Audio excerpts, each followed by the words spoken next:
బడ్జెటే కాంగ్రెస్ ప్రభుత్వం ఇచ్చినటువంటి వాగ్దానాలను నిలుపుకునే అవకాశం ఉన్నటువంటి బడ్జెట్. ఒక గుణాత్మకమైనటువంటి మార్పు తెలంగాణ సమాజంలో తీసుకురావడానికి అవకాశం ఉన్నటువంటి బడ్జెట్. నెక్స్ట్ బడ్జెట్కి వచ్చేసరికి ఎన్నికల ప్రెషర్ ఉంటుంది, ఎన్నికల ఒత్తిడి ఉంటుంది. ఒకవేళ 2028 డిసెంబర్లో ఎన్నికలు ఉన్నా, 2029 మేలో ఎన్నికలు ఉన్నా తప్పకుండా ఒత్తిడి ప్రభుత్వం మీద ఉంటుంది. ఎలక్షన్ ఇయర్ బడ్జెట్ లాగా ఉంటుంది నెక్స్ట్ ఇయర్. కాబట్టి ఈ బడ్జెట్లో నేను కొన్ని డిమాండ్స్ చేయదలుచుకున్నాను గౌరవ ముఖ్యమంత్రి గారిని. ఎందుకంటే పోయిన సంవత్సరం వాళ్ళు పెట్టినటువంటి బడ్జెట్ చూస్తే మొత్తం ట్యాక్స్ రెవెన్యూ ఏదైతే ఉందో అది మన తెలంగాణ భూములు అమ్మడం ద్వారా 7,000 కోట్ల రూపాయలు సంపాదించుకున్నారు. సంపద సృష్టించడంలో మాత్రం అసలే దృష్టి పెడతలేరు. దానివల్ల ఏమవుతుందంటే రెవెన్యూ డెఫిసిట్ ఏదైతే ఉంటుందో అది బీభత్సంగా పెరుగుతుంది. -9,000 కోట్లకు వెళ్ళిపోయింది ఇప్పటి వరకు, డిసెంబర్ వరకు. ఇది అఫీషియల్గా ప్రభుత్వం ఇచ్చినటువంటి డాక్యుమెంట్.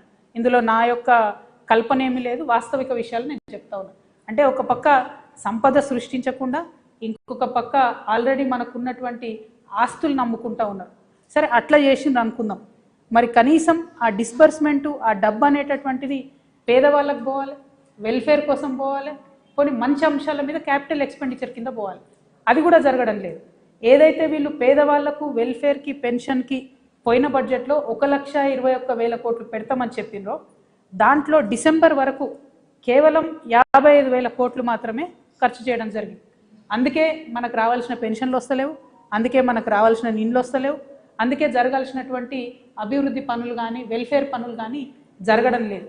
అది కాకుండా ఏంటి, అప్పులు బీభత్సంగా అప్పులు తీసుకొస్తూ ఉన్నారు. ఇంకో పక్క చాలా పెద్ద ఎత్తున, అంటే వాళ్ళ అంచనాలకు మించి 122% అప్పులు తీసుకురావడం జరిగింది. ఇవన్నీ ఒకటైతే కాంట్రాక్టర్లకు మాత్రం ఏదైతే అంచనాలు పెట్టుకున్నారో 36,000 కోట్లు పే చేయాలని, దాన్ని మించి 42,000 కోట్ల పైచిలకు కాంట్రాక్టర్లకు పే చేశారు. అంటే సంక్షేమ పథకాలకేమో తక్కువ పే చేస్తున్నారు, వాళ్ళ కమిషన్లు వచ్చేదానికి మాత్రం ఎక్కువ పే చేస్తూ ఉన్నారు. ఈ డాక్యుమెంట్ అంతా కూడా నేను కూడా మీకు ప్రెస్ మిత్రులతో పంచుకుంటా. అంటే లాస్ట్ సంవత్సరం వాళ్ళు చెప్పినటువంటి బడ్జెట్లో డిసెంబర్ వరకు 9 నెలలు లెక్కేసుకుంటే ఇంకొక క్వార్టర్ మిగిలింది అనుకుంటే ఈ 9 నెలల్లో వాళ్ళు పేదవాళ్ళకు తగ్గిస్తున్నారు, పెద్దవాళ్ళకు డబ్బులు ఇస్తున్నారు, ఉన్న ఆస్తిని నమ్ముతున్నారు, కొత్త ఆస్తిని సృష్టిస్తలేరు. ఇటువంటి సందర్భంలో కూడా మరి వచ్చే బడ్జెట్, పోయినసారి బడ్జెట్ 3,04,000 కోట్లకు పెట్టిండ్రు. మరి ఈసారి బడ్జెట్ నేను అనుకోవడం ఇంకొక 25,000-30,000 కోట్లు పైచిలకు పెడతారేమో అని అనుకుంటున్నా. ఆ బడ్జెట్లో తెలంగాణ జాగృతి తరఫున మేము కొన్ని అంశాలను డిమాండ్ చేయదలుచుకున్నాం. ప్రధానంగా ఏంది అని అంటే, కామారెడ్డి డిక్లరేషన్లో ఏదైతే బీసీలకు సంవత్సరానికి 20,000 కోట్లు ఇస్తామని చెప్పినారో ఆ 20,000 కోట్లు ఖచ్చితంగా బడ్జెట్లో పెట్టాలనేటటువంటిది మా మొదటి డిమాండ్.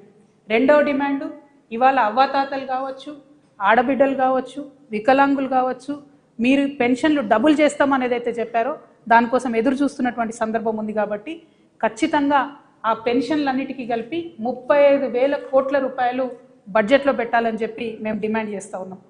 అట్లానే ఇప్పటి వరకు ముఖ్యమంత్రి గారు ఎక్కడికైనా మాట చెప్తున్నారు, మేము ఇందిరమ్మ ఇండ్లు కట్టినాం అని చెప్పి. కానీ ఇవాళ మున్సిపల్ ఎన్నికలు జరుగుతున్న నేపథ్యంలో పట్టణ ప్రాంత ప్రజలకు నేను గుర్తు చేస్తూ ఉన్నా, పట్టణ ప్రాంతాల్లో ఉండే పేదవారికి గుర్తు చేస్తూ ఉన్నా. కేవలం గ్రామాలలో 4 లక్షల సంబంధించి ఇందిరమ్మ ఇండ్లకు డబ్బులు రిలీజ్ చేస్తున్నామని చెప్పారు. అందులో కూడా సగం వర్క్ స్టార్ట్ కాలేదు. కానీ పట్టణాలలో మాత్రం ₹1 కూడా ఇందిరమ్మ ఇండ్లకు ఇవ్వలేదు. సో నేను డిమాండ్ చేస్తూ ఉన్నా, మీరు ఈ 26వ తారీఖు తర్వాత పెట్టే బడ్జెట్లో మీరు పేదవాళ్ళకి ఏదైతే ఇండ్లు 22 లక్షల ఇండ్లు కడతామని ఒక లక్ష్యం పెట్టుకున్నారో అది పూర్తి కావాలంటే ఈ సంవత్సరం 8 లక్షల ఇండ్లకు 25,000 కోట్ల రూపాయలు ఖచ్చితంగా బడ్జెట్లో పెట్టాలని తెలంగాణ జాగృతి తరఫున డిమాండ్ చేస్తూ ఉన్నాం. అట్లానే ఉద్యమకారులకు మీరు ఏదైతే మాట ఇచ్చారో 250 గజాల భూమి ఇస్తా అని చెప్పి ఆ మాటకు కట్టుబడి దానికి సంబంధించిన ప్రావిజన్స్ని ఖచ్చితంగా బడ్జెట్లో పెట్టాలని నేను డిమాండ్ చేస్తూ ఉన్నా. అమరవీరుల కుటుంబాలకు 25,000 రూపాయల పెన్షన్ ఇస్తామని మీరు ఏదైతే చెప్పారో దానికి సంబంధించినటువంటి ఒక అంశాన్ని బడ్జెట్లో చేర్చాలని నేను డిమాండ్ చేస్తూ ఉన్నా. ఆటో డ్రైవర్లకు 12,000 రూపాయలు ఏదైతే నెలకి ఇస్తామన్నారో దానికి సంబంధించిన అంశాన్ని బడ్జెట్లో పెట్టాలని నేను డిమాండ్ చేస్తున్నా. అట్లనే కళాకారులు, తెలంగాణ వ్యాప్తంగా ప్రతి గ్రామంలో కళాకారులు ఉన్నారు. మరి ఆ కళాకారులకు ఒక మంచి ప్రావిజన్ ఉంది. ఈ ప్రభుత్వం, రాష్ట్ర ప్రభుత్వం కళాకారులను గుర్తించి గుర్తింపు కార్డు ఇచ్చి 500 రూపాయలు ఇస్తే చాలు. కేంద్ర ప్రభుత్వం నుంచి 5,500 రూపాయలు వచ్చే పథకం ఉన్నది. దాన్ని అడ్వాంటేజ్ తీసుకొని రాష్ట్ర ప్రభుత్వం తక్షణమే కళాకారులకు గుర్తించి దానికి సంబంధించిన ప్రావిజన్ని బడ్జెట్లో పెట్టాలని నేను డిమాండ్ చేస్తూ ఉన్నాను. అట్లానే చేవెళ్ళ ఎస్సీ ఎస్టీ డిక్లరేషన్ ఉంది, దానికి సంబంధించి ఎస్సీ ఎస్టీలకు సంబంధించి బడ్జెట్లో ప్రావిజన్ పెట్టాలని చెప్పి నేను డిమాండ్ చేస్తున్నా.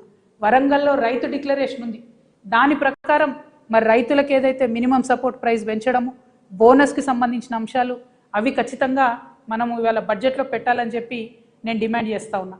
రైతులకు సంబంధించి ఒక మాట దయచేసి మనందరం కూడా అర్థం చేసుకోవాలి.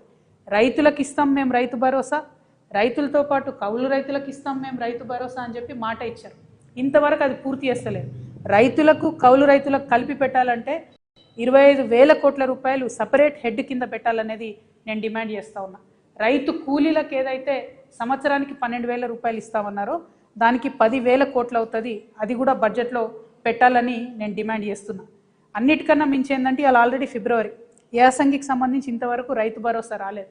తక్షణమే రైతు భరోసా నిధులు విడుదల చేయాలని నేను ప్రభుత్వాన్ని డిమాండ్ చేస్తున్నా. మరి ఈ సందర్భంగా ఒక మాట ప్రజలందరికీ గుర్తు చేయాలి. నిన్న మొన్న రేవంత్ రెడ్డి గారు చాలా దగ్గర సభలలో ఒక మాట చెప్పారు, మేము రైతు రుణమాఫీ 100కు 100% చేసినామని చెప్పారు. చేయలే. మీరేం చేసిండ్రు? మొదలు మీ అంతటా మీరే ప్రభుత్వం నుంచి 44,000 కోట్లు అయితే రైతు రుణమాఫీ అవుతుందని చెప్పారు. కానీ చేసింది ఎంత? 21,000 కోట్ల రూపాయలు. కానీ క్యాబినెట్ డెసిషన్ చేసింది ఎంత? 28,000 crores.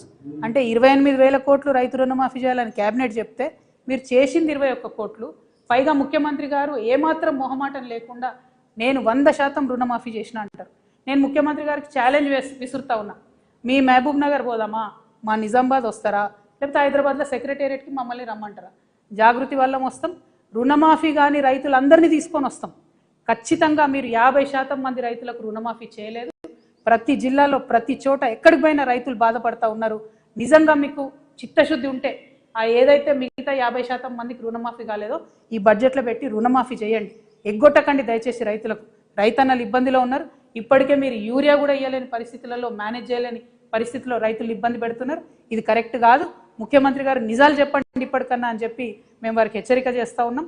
అదేవిధంగా విద్యార్థులకు సంబంధించి ఫీ రియంబర్స్మెంట్ 11,000 కోట్లు బకాయిలు ఉన్నాయి. నేను పదే పదే చెప్తూ వచ్చాను, ఈ ఫీ రియంబర్స్మెంట్ డబ్బులు ఇవ్వకపోతే అందరికన్నా